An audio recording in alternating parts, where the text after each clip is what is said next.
வணக்கம். நான் ஆனந்த். விஷ்ணு விஷால், ஸ்ரதா ஸ்ரீநாத், செல்வராகவன் இவங்கலாம் நடிச்சு, டாக்டர் பிரவீன் கே டைரக்ட் பண்ணி, சாம் சிஎஸ் மியூசிக் போட்ட படம் தான் ஆரியன்.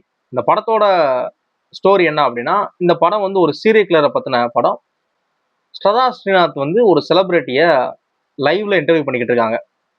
அங்க வந்து ஆடியன்ஸா வந்த ஒருத்தர் வந்து அந்த செலிபிரிட்டிய கன் பாயிண்ட்ல வச்சு, அவரு வந்து ஸ்ரதா ஸ்ரீநாத்துக்கு இன்டர்வியூ குடுக்குறாரு.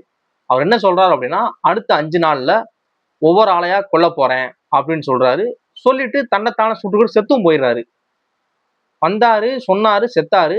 இவரு எப்படி கொல்லுவாரு அப்படின்னு யோசிக்கிறப்ப, அவர் சொன்ன மாரியே அடுத்த 5 நாள்ல ஒவ்வொரு மர்டரா ஒரு நாளைக்கு நடக்குது. இது என்ன வித்தியாசமான கேஸா இருக்கு. எப்பவுமே சீரியல் கில்லர் அப்படின்னா, அவன் வந்து ஒரு பேட்டர்ன்ல ஒரு ஆளைய கொல்லுவான். அத ஹீரோ வருவாரு, கண்டுபிடிச்சு கடைசி கொலை நடக்கிறப்பயோ, இல்ல அதுக்கு முன்னாடி கொலை நடக்கிறப்பயோ, கரெக்ட்டா ஸ்டாப் பண்ணி அந்த கில்லர புடிப்பாரு. இதான் பேசிக்கா நடக்கிற விஷயங்கள் படங்கள்ல. இங்க என்னடான்னா, மொத சீன்லயே கில்லர் செத்துருவான். ஆனா அவன் சொன்ன மாரியே அடுத்தடுத்த கொலைகள் நடக்குது. இது எப்படி நடக்குது அப்படிங்கிறது தான் ஆரியன். விஷ்ணு விஷால் வந்து ரொம்ப பிரில்லியன்ட்டா அவருக்கு அந்த லுக் வந்து பெரிய பிரச்சனையே இருக்காது. ஏன்னா ஆல்ரெடி ராட்சசன்ல போலீஸ் கட்டப்லயே பார்த்துருக்கோம் அப்படிங்கிறப்ப, அவரு அந்த திரும்பவும் இந்த போலீஸ் லுக்ல பார்க்கறதெல்லாம் அவரே ரொம்ப ஸ்மார்ட்டாவும் இருக்கிறாரு. கிளீன் ஷேவ் மாரி லைட்டா ட்ரிம் பண்ணி அந்த போலீஸ்க்கான அந்த ஒரு ஹேர் ஸ்டைல் ஃபிக்ஸ் பண்ணி ஆள் பயங்கர ஃபிட்டா இருக்காரு.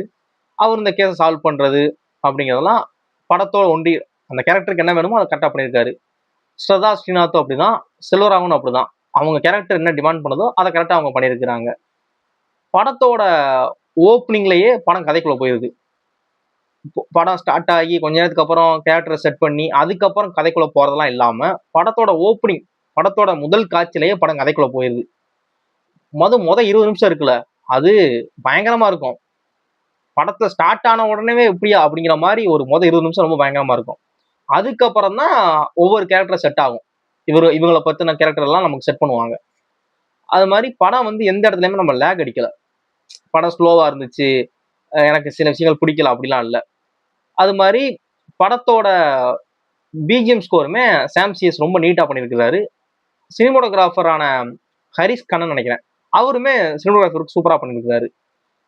அதுவும் படத்தோட ப்ரீ கிளைமாக்ஸ் கிட்ட ஒரு ஒரு சீன் கிரியேட் பண்ணியிருப்பாங்க. அந்த சீன் எனக்கு ரொம்ப பிடிச்சிருந்துச்சு. அது சொன்னா ரிவீல் ஆயிரும். அது எனக்கு ரொம்ப பிடிச்சிருந்துச்சு. ஆ இவரு விஷ்ணு விஷால் வந்து ஒரு இடத்துல மாட்டிக்கிற மாரி இருக்கும். எப்படி தப்பிப்பாரு அப்படிங்கிறதும், அத அத வந்து கதையோட சேர்ந்த மாரி ஒண்ணு பண்ணியிருப்பாங்க. அதுவுமே ரொம்ப நல்லா இருந்துச்சு. அந்த ஒர்க் எனக்கு ரொம்ப பிரில்லியன்ட்டா தெரிஞ்சுச்சு.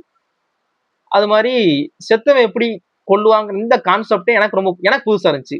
யோசிச்சு பார்க்கிறப்ப வேற ஏதாவது படத்துல இது வந்திருக்கா தமிழ் சினிமால அப்படின்னு யோசிச்சோம்னா, சடனா எந்த இதுவும் ஞாபகத்துக்கு வரல. இந்த மாதிரியான இன்வெஸ்டிகேஷன் டிராமாஸ்லலாம் ஃபர்ஸ்ட் டைம் எக்ஸ்பீரியன்ஸ் வந்து ரொம்ப சூப்பரா இருக்கும். ஏன் அப்படின்னா, அதுக்கு அடுத்து தடவ பார்த்தோம்னா, அதோட சஸ்பென்ஸ்லாம் நமக்கு தெரிஞ்சிரும். இதான் இதான் இவன் சாக மாட்டான், அவன் தான் சாவான் அப்படின்னு நமக்கு எல்லாமே தெரிஞ்சிரும். அப்படிங்கிறப்ப அந்த ஃபர்ஸ்ட் டைம் பார்க்குற எக்ஸ்பீரியன்ஸ் இருக்கே, அது ரொம்ப பயங்கரமா இருக்கும். அதுவும் நம்மள என்கேஜா கொண்டு போகும். இந்த இன்வெஸ்டிகேஷன் டிராமாஸ்லாம் பெருசா நம்மள வந்து லேக் அடிக்காது.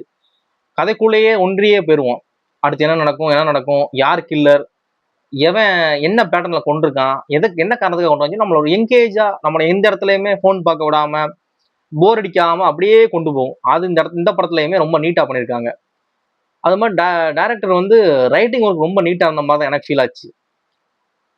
இப்படி ஒரு ஏன்னா இந்த மாரி படங்களுக்கு பார்த்தீங்கன்னா, ரொம்ப சின்னதா ஒரு பிளாட்ட வச்சு, அவன் வந்து கில்லரா மாறுறத வந்து காமிச்சிருப்பாங்க. அதவே டைரக்டர் ரொம்ப நல்லா காமிச்சிருக்காரு. ஓவரால் ரிவ்யூ என்ன அப்படின்னா, அவங்களே சொல்ட்டாங்க. டீம் சைட்ல இருந்தே இந்த படம் வந்து ராட்சசன் மாரி கிடையாது அப்படின்ட்டாங்க. நீங்களுமே அந்த மாரி எதிர்பார்த்து போகாதீங்க.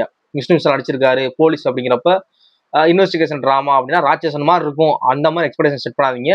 ரொம்ப நார்மலா போங்க. படம் கண்டிப்பா உங்களுக்கு வந்து சாட்டிஸ்ஃபை பண்ணும். ஒரு டீசென்ட்டான கிரைம் த்ரில்லர் சப்ஜெக்ட் தான் இந்த படம். பாருங்க. பார்த்துட்டு உங்களோட ஒப்பீனியன மறக்காம கமெண்ட் பண்ணுங்க. தேங்க்ஸ் ஃபார் வாட்சிங்.